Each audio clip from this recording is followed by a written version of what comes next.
Good morning. Great to have a few minutes together today. And I'm at home and a little echoey here. I don't have a good mic, but I just wanted to take a couple of minutes and bring up just some of the things about our church as we're all throughout the month of August talking about our 40th anniversary. And I've been sharing some memories and things about our background.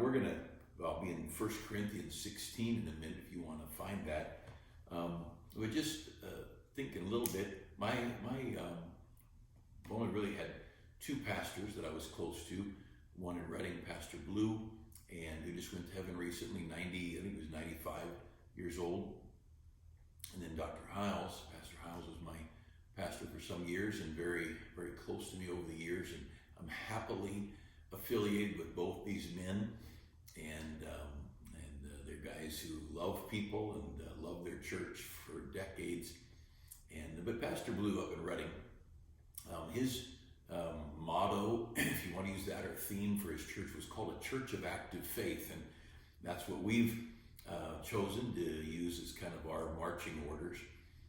Just a little phrase that what we are, we're active. We're not a passive congregation. And everybody's got a right to whatever they want their church to be like. But there is a tendency in church to be, if you want to use sports, a spectator sport. People will come, they'll listen to somebody say some things, they'll listen to some music, and then they'll leave, and that's their church experience. And we feel, James, the book of James says, be ye doers of the word, and not hearers only. We're not just supposed to hear, we're supposed to do something. In Revelation chapter 1, it says, blessed is he that readeth, and they that hear, and those that keep the things that are written in this book. So there's a singular, he that readeth, singular, and they, plural, that hear, and those, plural, that keep. There's something to be done. There's a reason for our faith. There's a reason for us hearing the message. And the message is not just to be heard. And America is filled with wonderful people. And they'd be good neighbors and probably good bosses and good employees. They'd probably be people who would help you if you had a need. But as far as their Christianity goes, they pretty much are spectators. And I realize some people have health problems, and some people, as they get older, they're not physically able to do some things they once were. But the trend of the church, it ought to be a church of active faith. And I was saved in August of 1975. About 18 months later, I find myself in Bible college and going to a really active church. And I didn't know much except I've been reading my Bible. And somebody came by as I was registering for classes and said, hey, why don't you come out, the little church out in the country, and said, why don't you come help me? You need to do some kind of ministry since you're in college. And a guy named Steve Farnworth, many, many years ago. And so for a while, I helped this Pastor Farnworth in his church and taught a Sunday school. I led singing. I'd hardly been in church, and suddenly I was the song leader. And I held that hymnal. I didn't know any hymns. I couldn't have told you sung a verse of Amazing Grace. I'd heard a few songs. I'd been in church a little bit, but not very much. And it was new to me. I learned the hymnal leading singing. And he took me out making some visits, following up on people and visiting people in his church. But then it wasn't long until at the church where I was going to, a small Bible institute there, they talked about needs, and they ended up giving me a primary church for second and third grade, a bunch of kids. I don't know how many there were, but it was a bunch of kids. And I just taught them. They didn't give me a Sunday school curriculum. They didn't give me lessons. I just taught them what I've been reading in my Bible. But it was a church that helped you get involved and get you going, serving and using the Word of God to teach others. And that was how I got started in my Christian life, was doing. When I got saved on a Wednesday night, And I was at college on Saturday, and Monday I was registering for classes, and within a very short time, a guy on the college campus asked me if anyone had ever taken me soul winning. And I said no, and he said, well, meet me tomorrow or whatever day after class. And he took me on the campus there to go soul winning, to teach me how to witness and to share my faith. And pretty soon, some people there in that little college Christian group, they taught me how to have a group of college students into my dorm and to answer Bible questions and to, they call it an evangelistic Bible study in our dorm room. And so right away, I was put in a crowd of people who were doers. And I'm so thankful that God baptized me into that I was just brought in. And so I spent that a year and a half or so at the little college in Northern California, and Pastor Blue's ministry. They got me involved with Wednesday night. They had an Awana club, Bible memory and Bible teaching with young people, and helping on Sundays in a Sunday school class, helping in a junior high department, and then I go off to Indiana Bible College, and I was put on a bus route, going into areas that were difficult, poor areas that most people don't want to go into, and just found a people to love, and many years later, still on occasion, some people from that bus route area will contact me, and I'm so very thankful for that. And it's the most amazing thing is Christianity is something that should affect the way we live. I think it should affect the way we treat our spouse, the way we raise our children. It should affect our spending. Our creditors, people we owe money to, should know that's a Christian. They're going to pay their bills on time. Christianity ought to affect everything about us. And again, we're not perfect. We're all a bunch of sinners.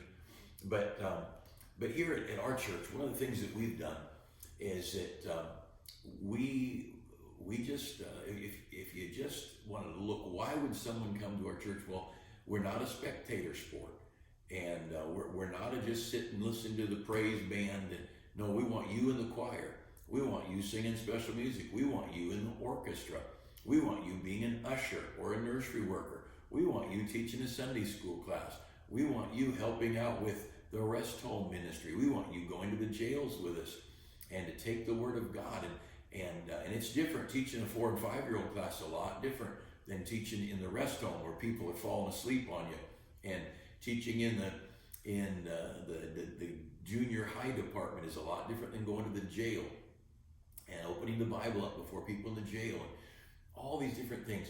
The thing I love about these 40 years together is seeing God's people, seeing the people that grew up in our ministry, seeing the people that were maybe they weren't saved when we met them, or they were saved and doing nothing, they were spectators, or seeing the children that grew up and they became teens and then became adults, and watching them develop. The other day, my 4-year-old granddaughter, her Sunday school teacher, took her with her going out to knock on some doors, and the teacher sent me a couple of pictures. This 4-year-old at a door, handing a tract to somebody at the door. We want to raise up kids, not to entertain them, not to play, not to have love. It's not a party. Our youth department is a training ground for servants. And of course, that's not popular in the regular religious world. Most of the religious world wants to be entertained. They want to have a party and fun. And that's why most young people, when they get into their late teens and early 20s, they throw out church, because if you're just going to party, there's a lot more partying to do out in the world. But service is another story. And so, as children, now again, COVID threw some things off, but over the 40 years, children will have workers start taking children to the rest home to sing. And then when they get up into junior high, we start teaching them how to take a gospel tract and explain to someone how to get saved. And then they get into high school, we have them start helping on bus routes where these teenagers are going into the homes where maybe there's no parents. Maybe it's kids being raised by grandparents or relatives or friends or group homes. And our teenagers are seeing a mess, broken homes, drugs and alcohol and crime. and our teenagers are seeing there's my life, and then there's a tragic life, and learning compassion for those who are hurting, and learning to be grateful for what they have, that they have food and clothing and shelter. And so as high schoolers get involved, and so our goal through these years is a church of active faith. Why would you want to come to Faith Baptist? Why would you want your children to grow up? Because we're going to teach them to live for others. We're going to teach them to serve and get involved in the lives of others. And from where we are, you can go an hour north and find one of our young people pastoring, another hour west, another one of our young men pastoring, go a couple of hours further north, another one of our young men is pastoring. These people who were born and raised in our church, or maybe toddlers when they came to our church, another couple of hours north, one of our young men pastoring, another few hours north, another one of our young men pastoring. Go into Thailand, the Philippines, Latin America. You'll find some of our young people grew up at our church, the boys or the girls, depending on who and where you go. You'll find our young men, our young ladies serving on mission fields. You cross the southern coast of the United States, and scattered from town to town, you'll find our young people up the East Coast. Our young people are scattered all over serving, and assistant pastors, Christian school teachers, and pastors, and missionaries, and why? Because it's a church of active faith, and that has been our desire. Our church, one special day, we had a special big day, and I counted as best as I could remember the number of people over 60 that, and it might have been over 70, but we'll just say the older crowd that were involved in that big day. It was enormous. The number of people up in years who typically are out in their motor home or their RV or going to casinos or not doing much. These people are out in public passing out tracts and maybe cooking the hot dogs for a big day. Big day is another example of our young people and our men and women. A big day to us off the property. We'll go to the community and bring church right to their neighborhood, maybe right in their apartment complex, and we'll have an outdoor church service. And we'll give away groceries during Thanksgiving time and turkeys, and we just bring church to say we're going to have a church service, we're going to have a Thanksgiving service right down in your parking lot. Come on down. And on a Sunday like that, I will preach in church for those who come to church, but most of our people will be out in the community having church. And I remember one day, and this is the thing that it just to me is the whole, it's the joy of the ministry. I took one day, I preached, and it was a Sunday, and I took off to visit these places where our church members were running church out in the community. And I saw a construction worker, just a normal guy, more comfortable with a hammer and a nail bag wrapped around him than anything else. And I saw him, I just pulled up where I could see like a little picnic area, a bunch of picnic tables. And it was a lunch area for a school. Of course, Sunday the school's closed, but the playground stuff's open, and all these picnic tables. There must have been 200 people, maybe 250 people. And here this construction worker had a Bible out and was preaching to these people. And I've seen in vacant lots, our teenagers, our former children and teens, standing up with Bibles, preaching to 50 and 100 people. And to see our own young people, now adults, serving, to see people that we met in their senior years who are out helping. And of course, Ray and Audrey Foss here in heaven, but they'd take their snow cone machine in the back of a little trailer behind their car, and they'd tow it and follow groups on these big days and give out snow cones and give out gospel tracts. But it's all about service. It's all about what can I do for somebody else. And every church is not that way. I'm not saying anything negative about other churches, just what we are. And there's a lot of people who don't want a church where you're pushed to serve. They want to get their hour in and then they're done with it, which is fine. That's their, that's what freedom is all about. Pick your church, but why would I attend Faith Baptist? Because we'll help you find a place to serve. We'll help find your skills, and we'll put you in the orchestra, or we'll put you in a children's ministry, or driving a bus, or being a mechanic on a bus. Well, we need mechanics and drivers. And but what a great God. I want you to look with me at that passage I mentioned in 1 Corinthians chapter 16. Now I mentioned James, be ye doers of the word and not hearers only. God doesn't want us to listen. He wants us to do something with our Christianity.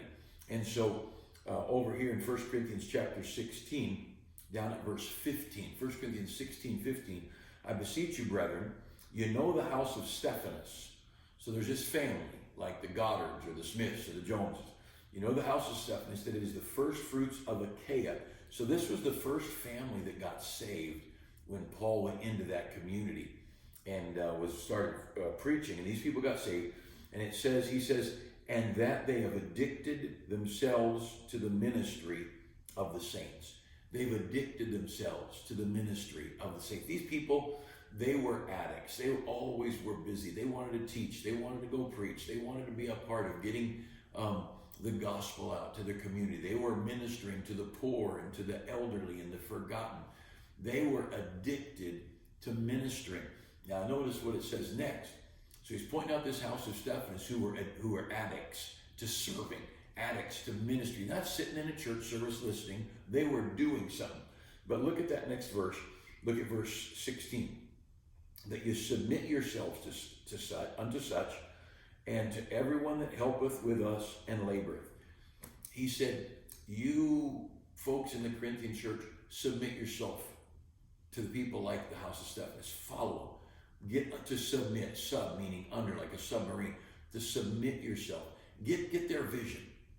The things that you're thinking, put them aside and get in and join in with them. Get underneath their leadership. Get underneath their vision for ministry, that you submit yourselves unto such. And he says at the end of that verse, to everyone that laboreth. The ministry is labor. It's a lot of work. And of course you serve, you help. I remember one of our young men, we were out of town, but we were in a big city and just walking on the streets, passing out tracts, talking to people about the Lord. And there's this homeless guy, just dirty, and a guy that most people wouldn't look at. They'd pretend he wasn't there. And to me, I think we need to look at people and look them in the eye. That's somebody's child. That's very likely somebody's father or mother, more often than not a man. And so this one of our guys, he saw this guy just sitting up against the wall and used to being ignored. And he walked over to the guy just with a heart of compassion. And he knelt down and looked at the guy and told him who he was, my name's whatever, and tried to strike up a conversation. Let him know, here's a gospel tract, and I want you to know there's a God that cares about you. And this man just looked at him and then went and spit right in this guy's face. And some of the people you try to help are going to spit in your face. Now, it might not be real spit. It might be their attitude.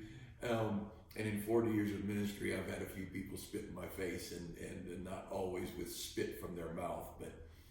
But they crucified Jesus. They murdered the apostles.